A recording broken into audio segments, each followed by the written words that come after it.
Welcome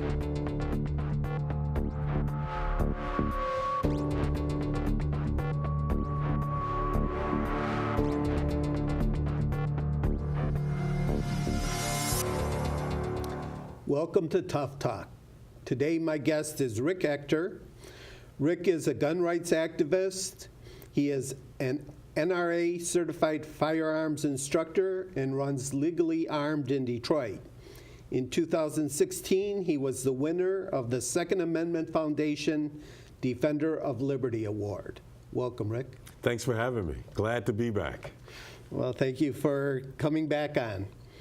So last time you were on the show, we talked about Dr. Ossian Sweet case. Yes, we did. And I have to tell you that on another show, I had the superintendent of Bloomfield Hills School here, and he was not aware of the case, so I briefly told him about the case. I urged him to start incorporating it into the school curriculum. Oh, awesome. I mean, I think it should be taught, metro-wide in all the schools. It's such an important case. It is. But today, we can talk about another interesting case that took place in Detroit, and that's about General Laney. Why don't you take it from there? Yeah, General Laney was a person who resided in Detroit back in the 90s. He was an entrepreneur. Back in that era, in the 90s, there was a few gun shops in the region, in the Metro Detroit area. Over time, they started closing for whatever reason. And the politics in Detroit started to impact the gun range business, that space in the business environment. And one of the laws that changed was that there was going to be a moratorium on new gun ranges that were going to be allowed to operate in the city of Detroit. So when we go back to 1993, when this gun range existed in Detroit under previous management, it wasn't operated as a business that was open to the public. It was more like, it was operated like a private club. And in this private club, people in the community, particularly black people and otherwise in the community who actually lived in that neighborhood, were not allowed to patronize that business and to shoot guns and buy guns that were offered for sale.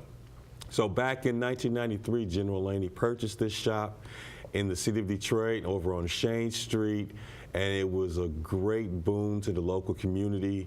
Detroit for some time has always been challenged with respect to guns, with respect to crime in the region, and Mr. Laney provided affordable solutions for people who wanted to take on a more active role in their personal protection.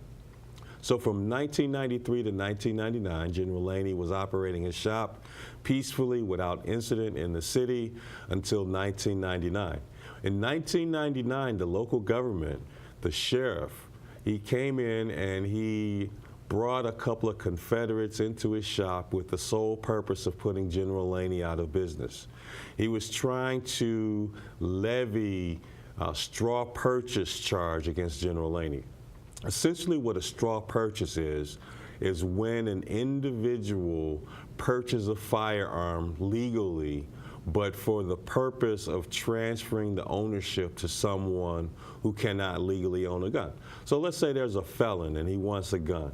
So what the felon does, he puts a legitimate person who could pass a background check in position to buy the gun so that when he buys it, he can later transfer it illegally to the person who's ineligible to own a gun. So this 18-year-old Confederate came into General Laney's shop, tried to buy the gun. When General Laney looked at his documentation and his ID, saw that he wasn't eligible to own a gun, to buy a gun, and he properly refused him. Undaunted, our members of the government, they decided that they would not leave without manufacturing a case against General Laney. So they had one of the stooges, one of the Confederates, purchased the gun legally with proper documentation, passing a background check. They then took the gun outside in the parking lot and then sold the gun out in the parking lot to their Confederate, the 18-year-old, And then they used this transaction as the basis of a prosecution against General Laney. The first court case, it was decided in General Laney's favor that nothing illegal had happened, that in fact he properly transferred the firearm. However, the government, and for whatever reason, they were undaunted in their pursuit of criminal charges against General Laney. This gun shop had to be shut down by any means necessary.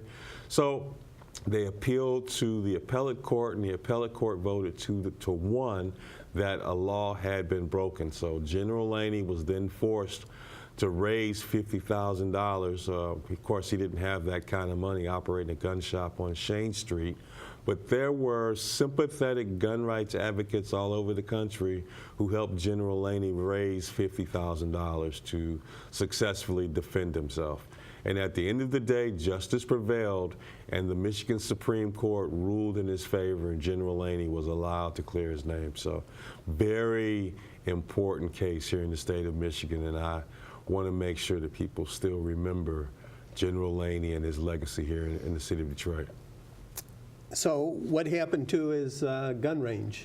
Well, shortly, I wouldn't say immediately thereafter, there were a few years later, after this famous court case here in the city of Detroit, that General Laney took ill and he was required to be hospitalized for a time. During his hospitalization, his gun shop was burned down to the ground under mysterious circumstances. People who are familiar with that neighborhood knew that General Laney's shop and only one other structure existed on that whole entire block. So someone had an interest, for whatever reason, to burn down that shop. And presumably, you know, my personal opinion, I believe they were hired or they actually worked for the government. And was that the last gun range in Detroit? That was the last gun range in the city of Detroit. We currently do not have a gun range in Detroit. The city of Detroit has an ordinance on its books that permission has to be granted. And of course, anyone who tries to acquire that permission, I'm sure, will be denied. In my opinion, what it's going to take is going to take an individual who wants to invest in the city of Detroit and to open a gun range and to, if necessary, to file a lawsuit similar to what gun rights advocates in the city of Chicago have done recently. And I'm quite certain that if someone was to do that here, they would prevail and, if necessary, force the city of Detroit to pay a stiff financial penalty. What, you mentioned in Chicago, do they not allow gun ranges in Chicago at this time? There used to be an ordinance. That ordinance was struck down as unconstitutional. There is not currently a gun range in the city of Chicago, but let's knock on wood and hope that that happens soon. If there's any city in this country that should have a gun range within its geographical borders, it is the city of Chicago. City of Chicago is known for its high number of homicides that occur in that city, and of course just about every other violent crime that you can enumerate happens there. There is a need for good people who can pass background checks and otherwise comply with the law to be able to buy a firearm in their local community. And it's a travesty that they haven't been able to do so, and by extension, it's a travesty that we cannot legally, locally buy a gun here in the city of Detroit. You can't buy a gun in Detroit? Not from a gun shop. Oh, right. Now, you can buy one in a private sale, a private purchase from another individual, assuming that everyone complies with the law and everyone does everything that they're required to do. But there are no places in the city of Detroit that operate as a business, that is a gun shop, where you can buy a gun in the city of Detroit, and that is unconscionable. It is. It's boggles the mind, really. I was not aware of that. Well, if anyone pays attention to the nightly telecast, there are quite a few violent crimes that happen here We're a city, I believe the census puts it somewhere between 650, 700,000 people. There's a need for good people to have access to affordable guns in their neighborhood to be able to protect their homes and to protect their families. It is just insane that we do not have a gun range in the city of Detroit. Okay. Recently, we had a tragic school shooting in Parkland, Florida. Everyone has a solution to prevent this from happening again. I would be interested in hearing your thoughts on this. You know, yes, I concur. It was truly a tragic state of affairs. Usually when you do what we call a post-mortem on shootings of this type, invariably what you find out is that there were clues, there were situations that transpired that gave people who were close to the situation, that is, to the shooter, that knew that there was a problem. This guy was a known problem, a known issue in his community, a known problem that people had concerns with, and there were actually complaints that were levied with local law enforcement that this person is an issue. And you know what, like in all these cases and stories, no one did anything, you know, and the travesty is when after the bad thing occurs and everyone does their investigation, there were numerous opportunities for this individual to be dealt with, to have the legal process actually work, and to provide a means to save lives. And even when we look at some of the things that did not occur, it further compounds the story while the tragedy took place.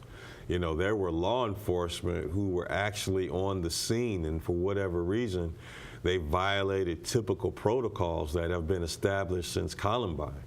You know, there was 3 or 4 police officers that were, I guess, were just hanging out outside securing the perimeter. Ever since Columbine, all across the country, the standard protocol is to go in right away and to try to mitigate and stop the bad guy. Apparently that was not done. It wasn't until sometime later when other forces from the government went in, and by that time 17 people had already lost their lives. So there were opportunities to resolve this issue by people who were close to the shooter, who knew he had problems, who for whatever reason chose to look the other way until something bad happened. And then when something bad happened, I believe local law enforcement handled it badly. For whatever reason, they did not go in and stop this guy sooner. I'm not saying that there wouldn't have been any loss of life, but hey, if we can do better than 17, we should certainly avail ourselves of that opportunity. Mm-hmm. Now, some people are saying we should have, you know, armed guards at all the schools. What's your thoughts on that? Well, I think as a society, we determine how important things are by our willingness to assign armed guards. We have armed guards at our banks. We have armed personnel at various federal facilities. Why in the world would we not do more than just pay lip service at our nation's schools? Things that we could do that would not require much is that for individuals who work at that school, whether they're actually in the education process or they are in some official support capacity, if they are willing to do so voluntarily and they're willing to get the training and they're willing to supply a gun, there's no reason why those school districts should not allow those individuals to lawfully carry a gun, assuming that they have the appropriate license from the state or whatever local entity that is in play. There's no reason why we should not allow staff at that school to actually be there and to be armed.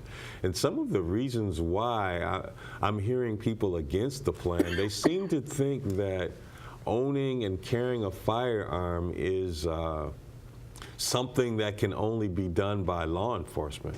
It can be done by any citizen who gets the appropriate training and whatever licenses that are required by their local jurisdiction. It's something that requires a PhD. I'm not demeaning, firearms education, but it's not very difficult, and the laws are fairly easy to understand, to grasp, and to apply. My point is that if someone was there to either engage that perpetrator initially or as soon as possible, we probably would not have had any loss of life, and if we did, we would not have approached the number that we finally ended up with 17. Teachers can do it, administrators can do it, support staff such as janitors can do it. It's unconscionable that we guard everything else and we don't guard our children, particularly when history tells us that bad people willing to do bad things, they intentionally seek out gun-free zones because they know that they will not be stopped before they can accomplish their evil goals of killing innocent people. And the other thing that we can do is we can get rid of gun-free zones, make these areas more hazardous to people who want to do bad things to good people. Okay. Now, it's interesting you said, evil people. I've heard people say that, call this shooter an idiot. I don't think it's being an idiot. I think it truly is an evil person. I wouldn't put him up as an idiot either. To actually accomplish the planning that he needed to do, it was only, in my opinion, just looking at the accounts in the aftermath. It just happened that one of the members of law enforcement was alert and had recalled some information that he had received previously that gave him the hint that the perpetrator, once he saw him, identified him quickly and readily. He could have very easily had slipped through the cracks, and we could not have determined, at least at that point, who the bad guy was and certainly bring him into custody. Now, this case in terms of mass shootings, mass killings is rather unique in the sense that the bad guy in this story did not take his own life, which is what typically happens, but he was particularly evil in my mind. He wanted to actually get away, slip through the cracks, and then observe the actual aftermath to, I guess, engage in some perverse joy of watching the disarray and the aftermath of the incident. But yeah, we definitely need to do more than just pay lip service to the protection of our children at schools. Okay. We need to look at churches too. Of course, a lot of pastors are doing a lot more with churches due to the fact that we've had some mass killings at churches all over the country too, and a lot of pastors are using a lot of different strategies to arm their homes and houses of worship. We need to be more serious about protecting our children at school and people in general at places where a large number of people congregate. I think it goes to show that we all have to take personal responsibility for our safety and our loved ones, really. I'm glad you brought that up for the simple fact that this question as to who is responsible for your safety has come up before. It has actually come up before the Supreme Court on at least 3 different occasions with 3 different cases. And the resolution, the outcome that the United States Supreme Court has come up with is that safety is your individual responsibility. It is not the job of the government at any level, whether it's federal, state, county, or local, to ensure that you are not a victim of a violent crime such as a murder or a rape.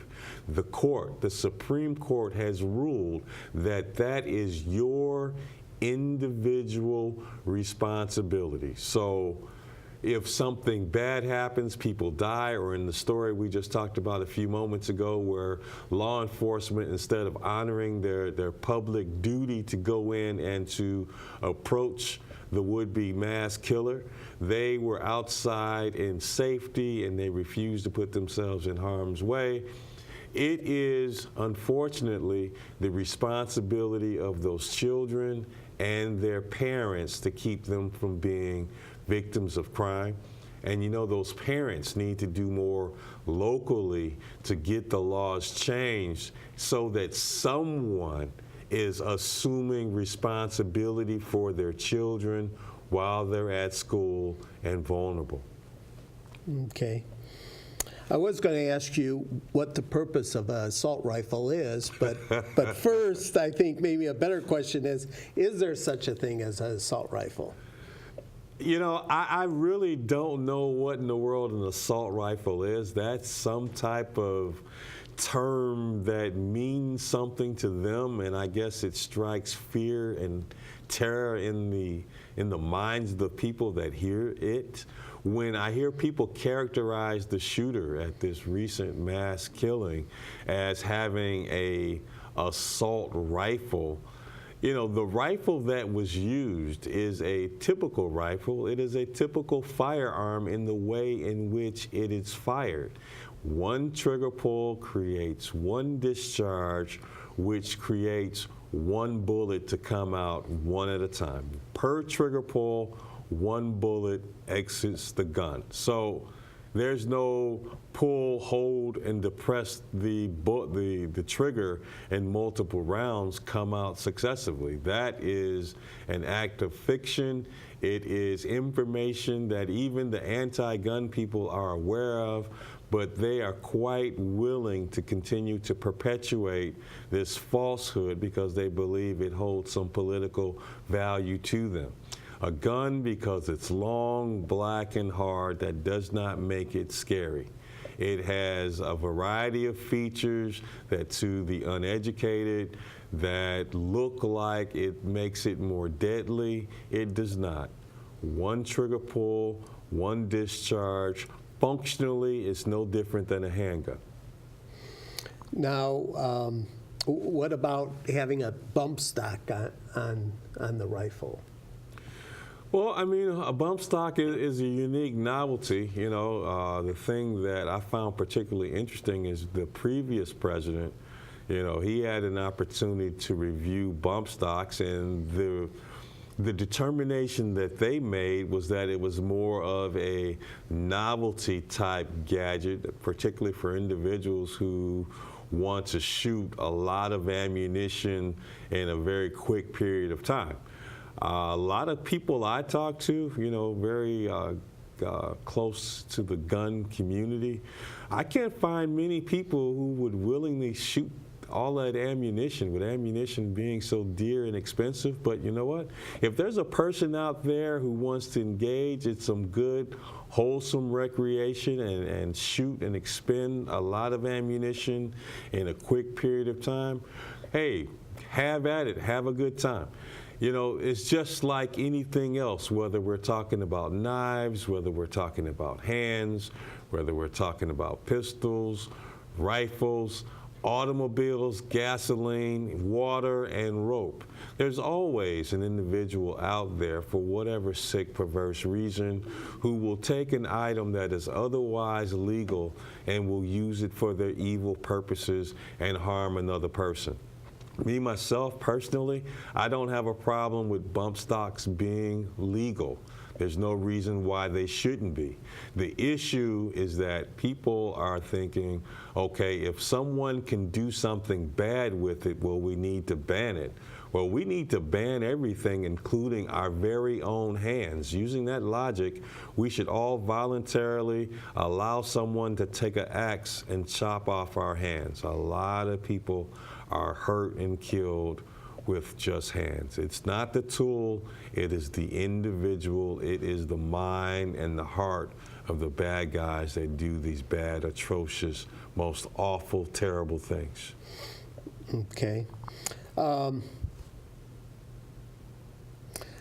What are your thoughts when you hear someone say we need common sense gun laws?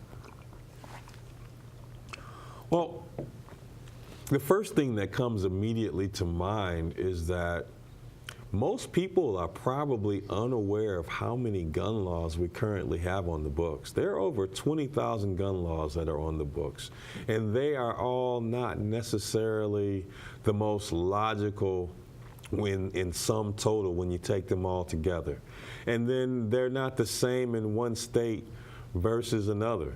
The thing about people who are so intent on banning guns or the possession of guns or the operation of guns, they probably have no clue as to how tightly regulated firearm ownership currently is, firearm operation currently is. If you use a firearm improperly, in my opinion, I believe you will be judged more harshly for a gun crime than you will any other crime.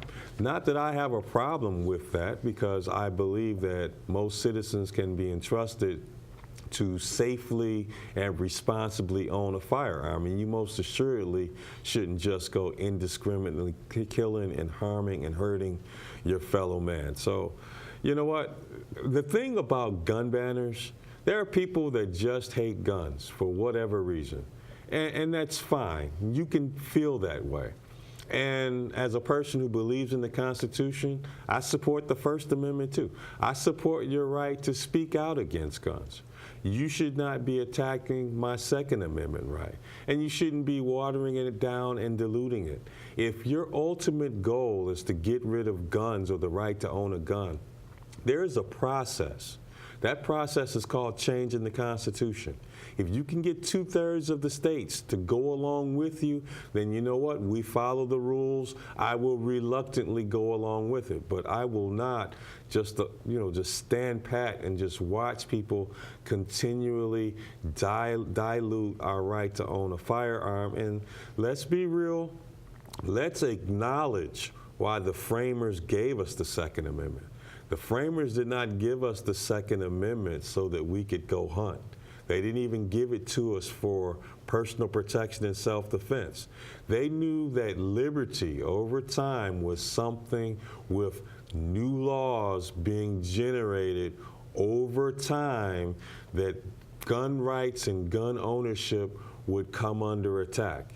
The Second Amendment is a safeguard. It is a tool such that the people, if they needed to overthrow a government that has turned tyrannical and wanted to ban guns without following the process of changing the Constitution, it allows the people to overthrow the government. Okay. Now you mentioned over 20,000 gun laws. I want to read you a quote, and maybe you know who said this. We'll test your knowledge. I'm on the spot now. Consider the fact that we now have on the law books of this nation over 20,000 laws governing the sale, distribution, and use of firearms. Do you know who said that? I'm embarrassed, man. Who said that? Was that me? No. Congressman John Dingell, a Democrat, said this in 1965. Well, he was right then, and he's right today. Yep. So, unfortunately, we're out of time. Man, where does the time go, man? I had a ball, and you know what? This is my second time on your show. I'll have you back Glad to be again. here. If you need me, just call me, and I will come. Okay. Thank you, Rick. Thank you for having me, man.